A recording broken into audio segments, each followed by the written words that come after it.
नमस्कार दर्शकों, यादों के झरोके से इस कार्यक्रम में आप सभी का बहुत बहुत स्वागत है। दर्शकों, इस कार्यक्रम में हम आपका परिचय ऐसे बड़े बुजुर्गों से कराते हैं जिन्होंने अपने जीवन को बखूबी निभाया है और हर पड़ाव को कंप्लीट किया है। और आज के इस कार्यक्रम में हम ऐसे ही एक शख्सियत से आपका परिचय कराएंगे, अंडमान एडमिनिस्ट्रेशन के retired deputy secretary Shri Abdul Hamid ji. नमस्कार सर। नमस्कार। आपका इस कार्यक्रम में बहुत बहुत स्वागत है। धन्यवाद जी। अब्दुल जी, हम सबसे पहले तो यही जानना चाहेंगे कि आप कहाँ के रहने वाले हैं, आप कहाँ बिलोंग करते हैं? मैं इनी आइलैंड को बिलोंग करता हूँ जी। इनफैक्ट मेरा जन्म ही इनी द्वीपों में हुआ है। साउथ अंडमान डिस्ट्रिक्ट के एक फरारगंज सब डिवीजन में एक गांव है नमूनागर जी, वहीं पर मेरा 1954 में जन्म हुआ था। अच्छा। और आपकी प्राथमिक शिक्षा कहाँ से हुई है सर? प्राथमिक शिक्षा, सेकेंडरी शिक्षा जी और उत्तरोत्तर शिक्षा सब यहीं अंडमान में ही हुई। अच्छा।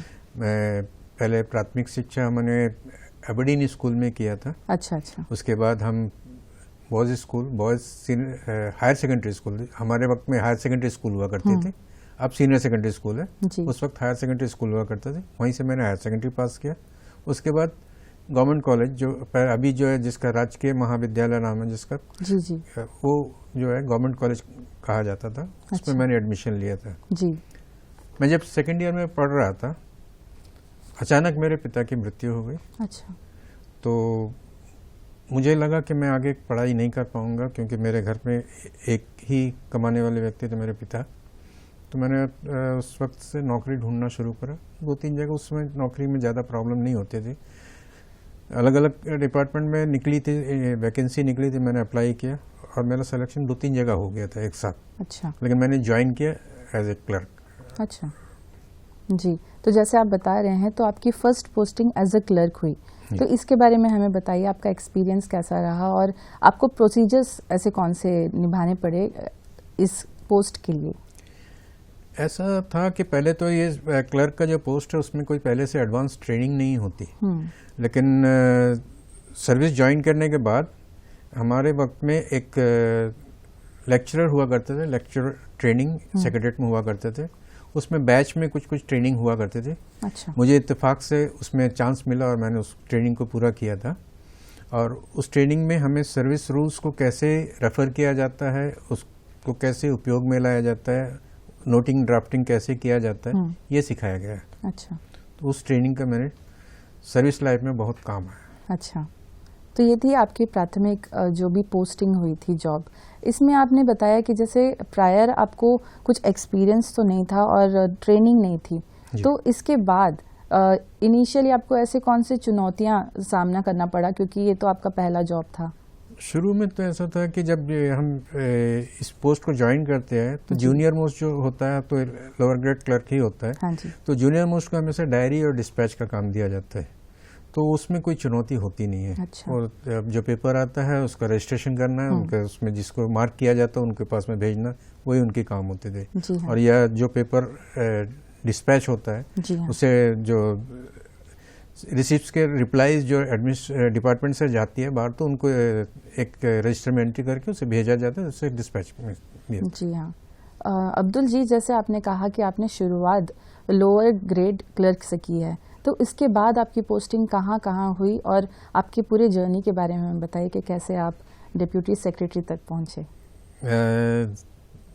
ये जो डिप्टी सेक्रेटरी हमारा कैडर है, अंडमान अमेलगमेंटेड क्लरिकल कैडर। अच्छा। मैं उसी का सदस्य था। जी जी। अंडमान अमेलगमेंटेड उसे शॉर्ट में एसीसी कैडर किया जाता है। उस कैडर में सिस्टम ऐसा है कि एंट्री ग्रेड से लेके उसके बाद में हर पोस्ट प्रोमोशनल पोस्ट होता है। अच्छा। एंट्री ग्रेड जो है लोअर ग्रेड क्लर्क होता है, उसके बाद में नेक्स्ट उसका हायर ग्रेड होता है, हायर ग्रेड के बाद में हेड क्लर्क होता है। हेड क्लर्क का 3 अलग अलग जगह में अलग अलग पोस्टिंग में अलग अलग नाम होते हैं। अच्छा। जैसे अगर आप सेक्रेटरीट में आपकी पोस्टिंग होंगे तो आपका असिस्टेंट इंचार्ज या असिस्टेंट कहा जाएगा, और अगर आपकी डिपार्टमेंट में बाहर के जो सबऑर्डिनेट ऑफिस में पोस्टिंग होगी, सबऑर्डिनेट ऑफिस में आपको हेड क्लर्क कहा जाता है। अच्छा। और उसके बाद में नेक्स्ट पोस्टिंग होती है, उससे प्रमोशन होती है नेक्स्ट ऑफिस सुपरडेंट में। ऑफिस सुपरडेंट के बाद में असिस्टेंट सेक्रेटरी, जो जब सेक्रेटरीट में पोस्टिंग होती है तो असिस्टेंट सेक्रेटरी होते हैं। बाहर के जो डिपार्टमेंट में होती है, जो सबऑर्डिनेट डिपार्टमेंट में होती है, तो उसे असिस्टेंट डायरेक्टर एडमिनिस्ट्रेशन या एडमिनिस्ट्रेटिव ऑफिसर कहा जाता है। अच्छा। और उसके अगला जो पोस्टिंग हमारी प्रमोशन होती है, जो हमारे जो टॉप मोस्ट पोस्ट है जी, वो डिप्टी सेक्रेटरी की होती है। अच्छा, जहाँ तक मैं पहुँचा और वहीं से हाँ, मैं रिटायर हुआ। जी हाँ। तो आप अपनी जर्नी के बारे में बताइए, आपको लोअर ग्रेड क्लर्क के बाद कौन सी पोस्टिंग मिली और आप कहाँ कहाँ नियुक्त हुए, कहाँ कहाँ आपने अपना काम किया है? कैडर में काम करते हुए डिफरेंट डिपार्टमेंट में काम करने का मौका मिला, अच्छा, जिसमें मेरे बहुत अच्छे अच्छे एक्सपीरियंस हुए, बहुत सारे अचीवमेंट्स हुए। जैसे जब मैं एलजीसी में तो खैर ज़्यादा आपके पास में अपॉर्चुनिटी नहीं रहती है काम करने के लिए, ये ज़्यादा रिस्पॉन्सिबिलिटी आपकी आती है हायर ग्रेड होने के बाद से ज़्यादा आती है। तो जब मैं हायर ग्रेड क्लर्क होकर पहले मेरी पोस्टिंग हुई थी हेल्थ डिपार्टमेंट में, डायरेक्टरेट ऑफ हेल्थ सर्विसेज में, और इत्तेफाक से मुझे वर्क जो एलोकेट किया गया था वो बहुत ही कॉम्प्लेक्स नेचर ऑफ ड्यूटी किया था मुझे। अच्छा, और मेरी एक्सपीरियंस नहीं थी क्योंकि मैं उसी वक्त प्रमोशन होकर आया था, तो मुझे वो काम थोड़ा चैलेंजिंग लगा, जिसमें कि ट्रांसफ़र पोस्टिंग, सीनियरिटी वगैरह वगैरह जो चीज़ होती है जिसमें ज़्यादा सर्विस रूल्स को जानने की ज़रूरत होती है। तो मैंने उसमें एक काम किया कि जो मैंने समझिए कि मेरी जो पढ़ाई की जो कॉलेज में छूट गई थी जी, वो पढ़ाई मैंने अपने सर्विस लाइफ में किया। अच्छा, मैंने जितने सर्विस रूल्स थे उनका स्टडी करना स्टार्ट किया और हर एक बुक को बहुत डिटेल से पढ़ा और बार बार पढ़ने के बाद में उसे अपने करियर में, अपने सर्विस में, अपने जो काम में उनको मैंने इम्प्लीमेंट किया। अच्छा, तो उसी से मुझे बहुत सारी इसमें सफलता मिली। इसमें जी हाँ, अलग अलग डिपार्टमेंट में अलग अलग, क्योंकि एक चीज़ है यहाँ में अंडमान में डिफरेंट डिपार्टमेंट होते हैं। जैसे आप हेल्थ डिपार्टमेंट में गए तो हम हेल्थ के रूल्स होंगे, और आप शिपिंग डिपार्टमेंट में गए तो शिपिंग रूल्स होंगे, इलेक्ट्रिसिटी डिपार्टमेंट गए तो वहाँ में जो पावर के लिए रूल्स होते हैं। ये तरह डिफरेंट डिपार्टमेंट, ट्रांसपोर्ट में गए तो ट्रांसपोर्ट के रूल्स हो गए। तो हमें एक जो है बेसिक रूल तो एक कहते हैं जिसमें सारे सर्विस के रूल्स के उसमें है। उसके अलावा जब हम हर एक डिपार्टमेंट में जब जाते हैं, हमारी पोस्टिंग होती है, तो हमें ये सीखना पड़ता है कि उस वहाँ के रूल जो उसमें उन डिपार्टमेंट का जो काम होता है उसमें कौन से रूल्स यूज़ होते हैं। अच्छा। और उसका कैसा है रूल और कानून दोनों को हमें पढ़ना पड़ता है।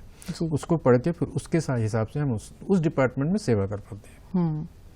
जी, तो जैसे आपने कहा कि आपने डीएचएस में भी सर्विस किया है, इसके बाद आप कहाँ नियुक्त हुए थे? उसके बाद मेरी पोस्टिंग हुई थी फायर ब्रिगेड में। अच्छा, फायर ब्रिगेड में मेरी पोस्टिंग हुई तो डीएचएस में मैंने जो काम सीखना शुरू किया था, जी हाँ, उसको मैंने इम्प्लीमेंट किया फायर ब्रिगेड में फर्स्ट। अच्छा। ऐसा था कि मैंने अपने सर्विस लाइफ में ये देखा था कि जब भी किसी गवर्नमेंट सर्वेंट की अकाल मृत्यु होती है तो उसके जो सर्विस बुक में अगर कोई चीज़ इनकम्प्लीट रह जाता है तो उसके फैमिली को बहुत तकलीफ होती है कि उनके जो फैमिली पेंशन वगैरह का फाइनल इसमें सेटलमेंट के लिए जो इशू हो जाता था। तो मैंने वो जब ये जो सर्विस को कंप्लीट करना, सर्विस का जो बुक वगैरह जो उसको कंप्लीट करना मैंने हेल्थ डिपार्टमेंट में सीखा था, उस सीख को मैंने यूज़ किया फायर ब्रिगेड में। अच्छा। फायर ब्रिगेड में जितने भी थे मैंने अपने वहाँ के जो चीफ फायर ऑफिसर थे उनसे बात की और वहाँ के हर एक स्टाफ के साथ में उन्होंने मुझे एक आज़ादी दी काम की। मुझे टूर करवाया था डिगलीपुर से लेकर कैम्बल बेत तक जितने फायर स्टेशन थे, मैंने उनको सबको विजिट किया था और वहाँ पे हर एक फायरमैन से जो फायर सर्विस में डिपार्टमेंट में जो काम करते थे उनसे मिलकर उनके फैमिली डिटेल्स वगैरह सब कुछ उनके सर्विस बुक में एंट्री करवाया था। अच्छा। जिसके लिए मुझे बहुत सराहा भी गया था। अच्छा जी, तो आपने जैसे कहा आपको नई नई चीज़ें सीखने को मिली और इम्प्लीमेंट भी करने को मिली जी। तो इसके बाद आप कहाँ पोस्टेड थे और वहाँ के एक्सपीरियंस के बारे में? फायर ब्रिगेड से मेरी पोस्टिंग हुई थी ट्रांसपोर्ट डिपार्टमेंट में। अच्छा। ट्रांसपोर्ट डिपार्टमेंट में उससे पहले मैं हमेशा एस्टेब्लिशमेंट साइड में ही काम करता रहा था, लेकिन ट्रांसपोर्ट डिपार्टमेंट में मेरी पोस्टिंग हो गई थी अकाउंट्स डिपार्टमेंट में। अच्छा। तो अकाउंट्स डिपार्टमेंट में मुझे फिर से अकाउंट्स के बारे में सीखना पड़ा थोड़ा, लेकिन मुझे एक स्पेशल वर्क दिया गया था। अच्छा। ट्रांसपोर्ट डिपार्टमेंट में जो है जो कैजुअल एम्प्लॉइज होंगे और होते हैं और जो टेम्प्रेरी स्टाफ होते हैं जिनके ईपीएफ की एक सिस्टम थी। ईपीएफ का एक सिस्टम है कि एम्प्लॉइज प्रोविडेंट फंड, उनसे जो रिकवर किया जाता था 6% उनके सैलरी से रिकवर किया जाता था और जितना उनसे वो रिकवर किया जाता था और उतना ही पैसा गवर्नमेंट के द्वारा उसमें डाला, डिपार्टमेंट के द्वारा डाल के ईपीएफ कमिश्नर के पास में जमा किया जाता था। ये ट्रांजैक्शन कैश में होता था। तो ये एक ही आदमी की जिम्मेदारी होती थी, जो कैशियर था वो पैसा लेके जेब का। ये कैशियर में हमेशा ट्रांसफ़र वगैरह होते रहते हैं लोगों के, तो इसमें क्या होता था, बहुत सारे अकाउंट्स वहाँ में मिस आउट हो गए थे। अच्छा। तो उसको प्रॉपर ये जो अकाउंटिंग नहीं हुई थी, तो मुझे ये काम दिया गया था कि आप जो यहाँ पे जो मिस्ड आउट अकाउंट्स हैं ईपीएफ के, उसको सही करने के लिए, और मुझे उसके लिए साथ में सपोर्टिंग स्टाफ भी दिया गया था, जो काम मैंने बखूबी किया और उसमें सारे पैसे जितने हैं उनको अकाउंट फॉर कर दिया था।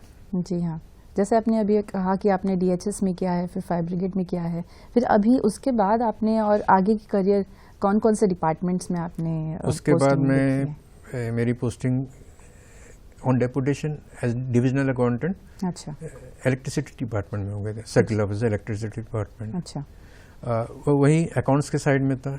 अकाउंट्स का ऐसा जो है, उसमें आपको बहुत ज़्यादा करने के लिए अपॉर्चुनिटी नहीं रहती, जितना अपॉर्चुनिटी आपको काम में अपनी दक्षता दिखाने के लिए, अपने आप को प्रूव करने के लिए जो चीज़ आपको इस्टेब्लिशमेंट में मिलती है, क्योंकि ज़्यादा चैलेंजिंग वहाँ था। अच्छा। अकाउंट्स का जो इशू है कि जो इस्टेब्लिशमेंट जो ऑर्डर करता था उसको इम्प्लीमेंट करना अकाउंट्स में आता था, जो कैश से रिलेटेड होते थे, तो इसलिए मुझे वहाँ पे ज़्यादा कुछ करने का मौका नहीं मिला। उसके बाद मेरी posting as a head clerk, मेरी इस बीच मेरी प्रमोशन भी हो चुकी थी और मेरी पोस्टिंग हो गई थी डायरेक्टरेट ऑफ शिपिंग सर्विसेज में। अच्छा जी, तो इसके बारे में बताइए, वहाँ का अनुभव कैसा रहा और वहाँ क्या नई चीज़ करने को मिली आपको? डायरेक्टरेट ऑफ शिपिंग सर्विस में एक डिफरेंट इशू है। अच्छा। क्योंकि वहाँ का जो सर्विस कंडीशन है, जो एम्प्लॉयज़ के वहाँ के, वो उसमें जो एमएस एक्ट में गवर्न करते हैं। वहाँ में दो तरह के एम्प्लॉय हैं, जो एक एफआरएसआर में डील होते थे, जो फंडामेंटल रूल्स के साथ में होते थे। दूसरे जो एम्प्लॉयज़ जो है वो है जो एमएस एक्ट में होते थे, मर्चेंट शिपिंग एक्ट के हिसाब से होते थे। उनका सर्विस तरीका अलग है, और वहीं पे मैंने थोड़ा इनका थोड़ा अध्ययन भी किया। इसी बीच में हमें ये जानकारी मिली कि वहाँ में जो हार्बर फेरी जो होती है, हार्बर एरिया में जो सेक्टर चलता है उससे आईवी वेसल कहते थे, उसके जो मास्टर है उनको जो यहाँ से हार्बर डिक्लेयर्ड हार्बर एरिया से बाहर नहीं जा सकते। जैसे साउथ अंडमान में डिक्लेयर्ड हार्बर एरिया है, रॉस आइलैंड से लेके North Bay and South Ross Island के बीच के जो है, उससे अंदर के एरिया को आईवी में डिक्लेयर किया गया है। अच्छा। उससे बाहर जो आईवी क्लास का जो मास्टर है उससे बाहर शिप लेकर नहीं जा सकता था।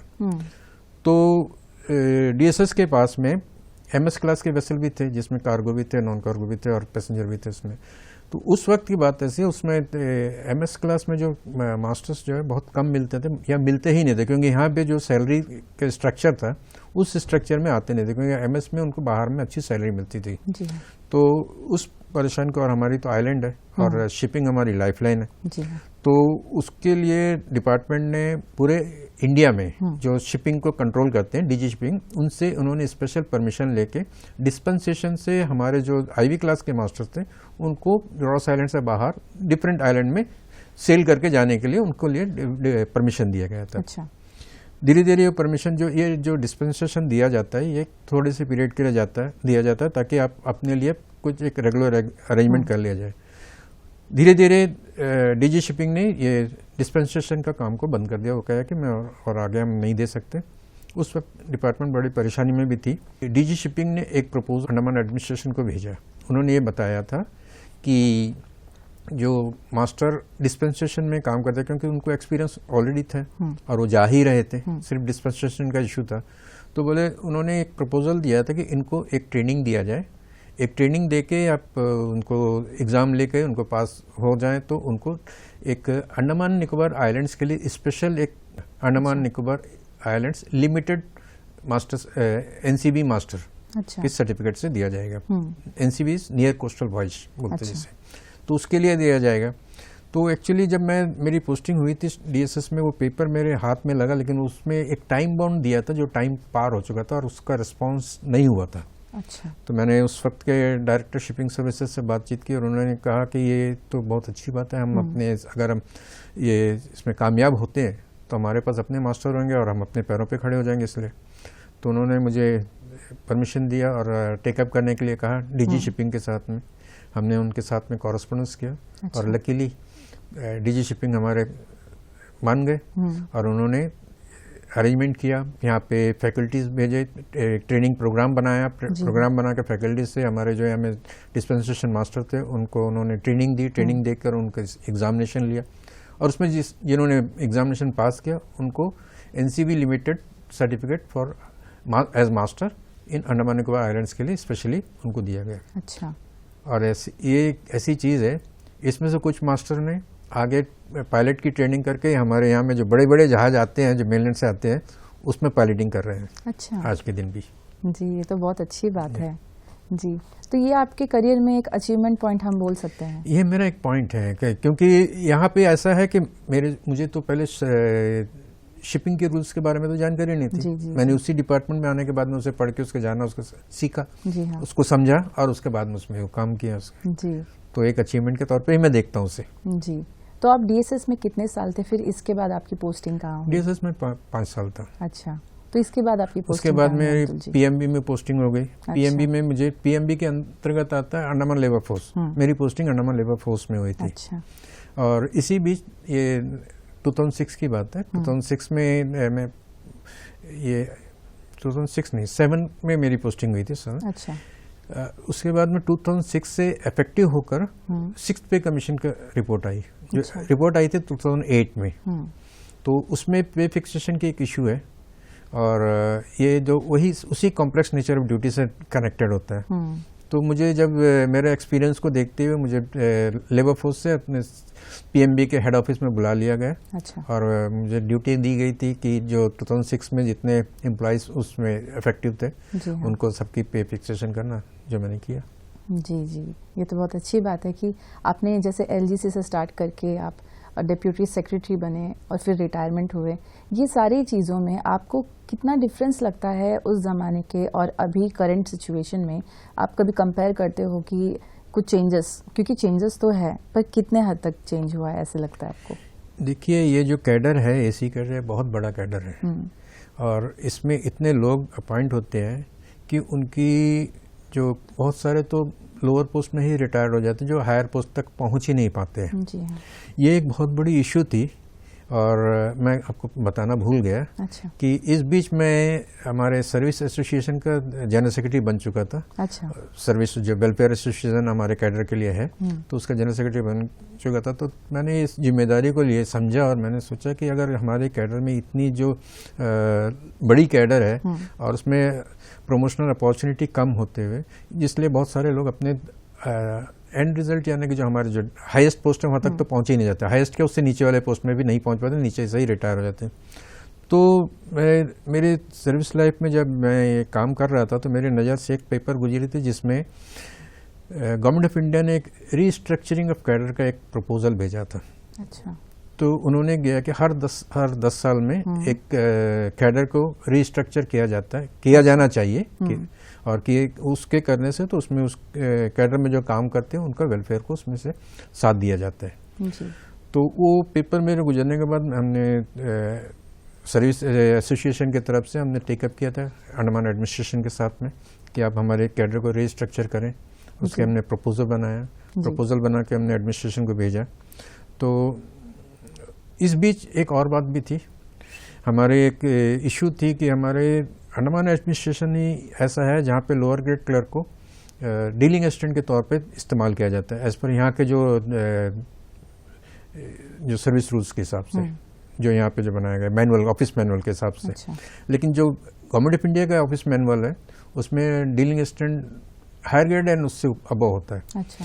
तो जो एलजीसी उसमें डीलिंग असिस्टेंट नहीं रहता है। उसमें जो एलजीसी का जो वर्क एलोकेशन जो है उसके हिसाब से ही हमारा पे कमीशन में डिसाइड किया जाता है। अच्छा। जो कि हमारे लोअर थे, क्योंकि हम तो यहाँ में एलजीसी में ही डीलिंग असिस्टेंट बन जाते थे, लेकिन वहाँ में उसके हिसाब से तो लोअर थे। हाँ। तो हमने टेकअप किया था एडमिनिस्ट्रेशन के साथ में कि आप हमारे जो लोअर ग्रेड क्लर्क है उनका अपग्रेडेशन करें, पे स्केल को अपग्रेडेशन करें। तो इश्यू जो है, क्योंकि ये अंडमान एडमिनिस्ट्रेशन के हाथ में नहीं है, ये तो गवर्नमेंट ऑफ इंडिया को ये चीज़ रेफर कर दिया गया था। हम भी एक डेलीगेशन लेके गवर्नमेंट ऑफ इंडिया के पास गए थे, उनसे मुलाकात की थी, होम मिनिस्ट्री में हमने मुलाकात की। तो उन्होंने एक बात हमारे सामने रखा कि हम चाहकर भी हम समझ सकते हैं कि आप लोग परेशानी में हैं, आप लोग के साथ में होगा, आप लोगों का जो रिक्रूटमेंट रूल्स में एलजीसी का जो क्वालिफिकेशन है वो बढ़ा दिया गया है। लेकिन पे स्केल जो है नीचे का जो गवर्नमेंट ऑफ इंडिया में जो LGC का जो क्वालिफिकेशन है, एजुकेशनल क्वालिफिकेशन, वो हमारे यहाँ से कम था। अच्छा। तो लेकिन फिर भी हम आपको चेंज नहीं, आपका पे स्केल बढ़ा नहीं सकते, क्योंकि अगर हम आपको बढ़ाएंगे तो हमें ऑल इंडिया लेवल पे ही बढ़ाना होगा। इसलिए उन्होंने हमें सॉरी करके वापस भेज दिया। अच्छा। तो हम वापस आए तो इसमें हमने फिर इसमें सोचा कि हम क्या कर सकते हैं जिससे कि कहीं फाइनेंशियल कंस्ट्रेंट्स भी ना आए, गवर्नमेंट को उसमें ज़्यादा खर्चा भी ना करना पड़े, और हम इसमें अपने आप को भी इन्वॉल्व करके आगे बढ़ा सकें। तो जब ये जो कैडर रिस्ट्रक्चरिंग की बात थी, तो उसको हमने जब स्टडी किया, तो इस बीच आप लोगों को सुना होगा कि हमारे पास में ACP स्कीम थी पहले, अश्योर्ड कैरियर प्रोग्रेस स्कीम थी। अच्छा। ये 95 के पे कमीशन से इसको अनाउंस किया गया था, जो 99 से इफेक्टिव हुआ था। और उसमें सर्विस कैरियर में अगर इररेस्पेक्टिव ऑफ पोस्ट रहे या ना रहे, आपको कैरियर में 2 प्रमोशन दिया जाता है। अच्छा। और फिर उसके बाद आपका जो रेगुलर प्रमोशन होता है वो आप ले लें तो उसमें कोई नहीं, वो उसके साथ में इक्विट हो जाता था। अच्छा। वो प्रमोशन लेके हमारे कैडर में बहुत सारे लोग जो हायर ग्रेड और हेड क्लर्क के सैलरी ड्रॉ कर रहे थे ऑलरेडी। अच्छा। हालांकि वो फंक्शनिंग कर रहे थे लोअर ग्रेड क्लर्क के पोस्ट में, लेकिन वहां तक पहुंच गए क्योंकि वो 12 साल और 24 साल में मिलता था। हायर ग्रेड में भी पहुंच गए थे, लेकिन हेड क्लर्क के सैलरी ड्रॉ कर रहे थे। तो हमने ये सोचा कि इसमें से कुछ पोस्ट को, जो LGC के कुछ पोस्ट को हायर ग्रेड में अपग्रेड कर दें, और हायर ग्रेड के कुछ पोस्ट को हेड क्लर्क में अपग्रेड कर दें। हेड क्लर्क के पोस्ट को OS में अपग्रेड करें, और उसी तरह OS के पोस्ट को असिस्टेंट सेक्रेटरी में अपग्रेड करें, और असिस्टेंट सेक्रेटरी से डिप्टी सेक्रेटरी में अपग्रेड किया जाए। अच्छा। इसमें 1 रुपये का भी फाइनेंशियल इन्वेस्टमेंट का इन्वॉल्वमेंट नहीं होगा। तो हमने वो काम किया, हमने टेकअप किया एडमिनिस्ट्रेशन से। एडमिनिस्ट्रेशन ने इसको पास में इशू हमारा पेंडिंग था। हमने इसको कैडर रीस्ट्रक्चरिंग के तौर पे इसको टेकअप किया था, जिसकी government of India already permission दे चुकी है। अच्छा। इसी बीच और एक घटना हुई थी कि अंडमान एडमिनिस्ट्रेशन ने एक सिस्टम निकाला था कि वो सिंगल फाइल सिस्टम का। अच्छा। सिंगल फाइल सिस्टम बोलने से ऐसा था कि अभी उससे पहले जो सिस्टम था कि डिपार्टमेंट में भी जो चीज़ इशू होगा, जो अगर उसका सैंक्शनिंग अथॉरिटी अगर एडमिनिस्ट्रेशन में कोई है, या चीफ सेक्रेटरी है, या लेफ्टिनेंट गवर्नर है, या सेक्रेटरी है जिनके पास में आता है, तो वहाँ से केस डील होकर सेक्रेटरीट में भेजा जाता है। तो सेक्रेटरीट में एक सेक्शन रहता है उस डिपार्टमेंट को डील करता वाला, उस सेक्शन में जाकर उसका री एग्जामिनेशन होता है। अच्छा। उसका री एग्जामिनेशन होने के बाद में वो चीज़ को सेक्रेटरीट में फिर सेक्रेटरी के पास में भेजा जाता है और उसका सैंक्शन दिया जाता है। तो ये प्रोसेस में एडमिनिस्ट्रेशन को लगा कि देयर इज सम डिले, तो इसको डिले को उन्होंने कर्टेल करने के लिए उन्होंने सोचा क्यों ना अगर हम इनको ये प्रोसेस को चेंज करेंगे तो इसको डायरेक्ट सिस्टम में ले आए तो जल्दी होगा। अच्छा। उनकी नीयत ये थी। तो लेकिन उसके वजह से हमारे कैडर को ये लगने लगा कि जब ये सिस्टम लागू होगा तो हमारे जो लोग पोस्टेड है सेक्रेटरीट में, उनकी सर्विस लाइफ पे मुश्किल आ जाएगी। तो हमने टेकअप किया, हमने अपोज किया इस सिस्टम को, इस सिस्टम को अपोज किया और हमने टेकअप किया एडमिनिस्ट्रेशन के साथ। तो एडमिनिस्ट्रेशन ने हमें ये बताया कि ठीक है, हम आपको एश्योरेंस देते हैं कि हम ये पोस्ट को जब ये कोई को अबॉलिश नहीं करेंगे, हम उसको कंटिन्यू करेंगे, लेकिन हम एक पायलट प्रोजेक्ट के हिसाब से हम कुछ डिपार्टमेंट को सिंगल फाइल सिस्टम में ला के उसके जो प्रैक्टिकली हम देखना चाहेंगे कि इसमें क्या प्रॉब्लम आती है, जो आप जो बोलते हैं वो होती भी है या नहीं होती है। तो उन्होंने कुछ डिपार्टमेंट को सिंगल फाइल सिस्टम में लेकर आया। अच्छा। तो उससे पहले तो हम सिर्फ इसीलिए लड़ रहे थे कि सिंगल फाइल सिस्टम करने से हमारे जो पोस्ट चले जाएंगे तो हमारे कैडर में ह्रास होगा। तो फिर उसके बाद जब ये एश्योरेंस हमें मिल जाने के बाद में हमने फिर दूसरी बात बताया सर कि अभी तक तो हम अपने लिए लड़ रहे थे, अभी हम आपके लिए बता रहे हैं कि सिस्टम को लागू करने से आप खुद परेशानी में आ जाएंगे। अच्छा। क्योंकि इसमें ऐसे बहुत सारे सिस्टम होते हैं, जैसे आपको एग्जाम्पल के लिए ले लीजिए, डिसिप्लिनरी केसेस में है। डिसिप्लिनरी केसेस में जो हेड ऑफ द डिपार्टमेंट है वो ग्रुप सी और डी पोस्ट के लिए he is the disciplinary authority. अच्छा। तो वो डिसिप्लिनरी एक्शन लेंगे तो उसके फाइल तो उनके डिपार्टमेंट में डील होती है। और उससे जो ऊपर नेक्स्ट उसका जो अगर उसमें उनका केस में कोई गवर्नमेंट सर्वेंट चाहता है कि उसके अगेंस्ट में अपील करे तो सेक्रेटरी उसमें अपीलेट अथॉरिटी होता है। जी हाँ। तो उसके बाद में अगर कोई ऐसा केस आता है तो अपील में जाता है केस, तो अपीलेट अथॉरिटी के पास जाने से वो चीज डील होता है वहाँ के सेक्शन में, सेक्रेटरीट के सेक्शन में। तो बहुत बड़ा सेक्शन है एक्चुअली। हाँ। जी। ये एक प्रॉब्लम था। अच्छा। और ये जो डिसिप्लिनरी केसेस होते हैं ये स्टेचुटरी होते हैं, क्वासी जुडिशियल प्रोसीडिंग्स है। इसमें अगर कुछ गलती होगा तो उसमें उसका लाइन ही अलग हो जाता है, क्योंकि इसमें गवर्नमेंट सर्वेंट की नौकरी तक जा सकती है। He can be dismissed from the service.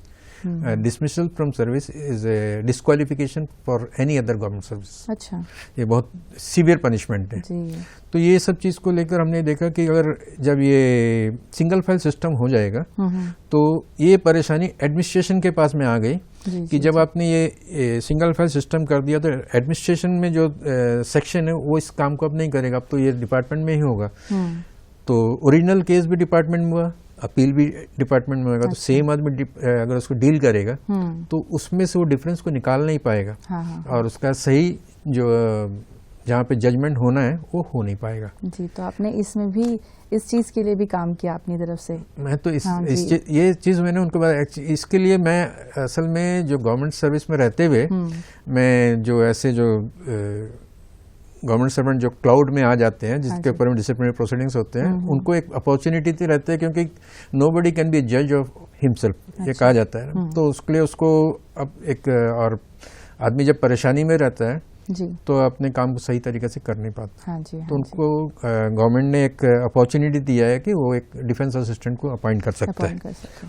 वो जो डिफेंस असिस्टेंट रहेगा वो उसके डिपार्टमेंट इंक्वायरी में उसको हेल्प करेगा, उसके बारे में उसके बिहाफ पे वो केस को लड़ेगा जी। तो मैं वो काम कर रहा था। अच्छा, तो वो मेरी एक्सपीरियंस थी। तो उस एक्सपीरियंस के तरीके से मुझे पता था कि अपीलेट में जाने से क्या प्रॉब्लम होगा। खैर मैंने जो वो बात उनको बताई तो उन्हें बोला कि ठीक है देखते हैं क्या हुआ।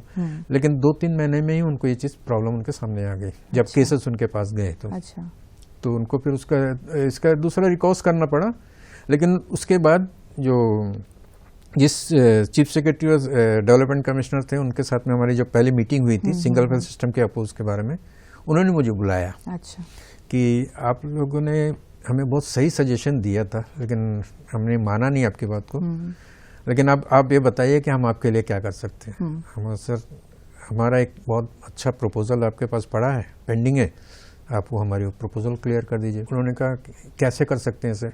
हम सर हमारे पास में इतने पोस्ट हैं, हर एक कैडर में हमारे पास में ग्रेड में हमारे जो पोस्ट है, हर एक ग्रेड में हमारे जो एसीपी के जिन लोगों को एसीपी अपने सर्विस कैडर में मिल गया हमने कैलकुलेट करके बताया था कि इतने लोगों को एसीपी मिल गया और ये अभी हायर पे में पे ड्रॉ कर रहे हैं। अगर इन लोगों को आप उस पोस्ट पे ही प्रमोट करके दे दें, उसके हिसाब से आरआर में अमेंड कर लें और जितने पोस्ट हैं उसको रीस्ट्रक्चर कर दें, तो उससे हमारा कुछ तो फायदा हो जाएगा। अच्छा। ताकि हमारा प्रमोशन फिर जो बाद में जो आदमी इंडक्ट होगा, कैडर में इंडक्ट होगा, उनके लिए प्रमोशनल अपॉर्चुनिटी बढ़ता चला जाएगा, उनके लिए बेनिफिशियल रहेगा। ये जो हमारा पिरामिड जो बहुत सारा ऐसा था, वो पिरामिड को हमने स्ट्रक्चर को ठीक करा थोड़ा इसमें।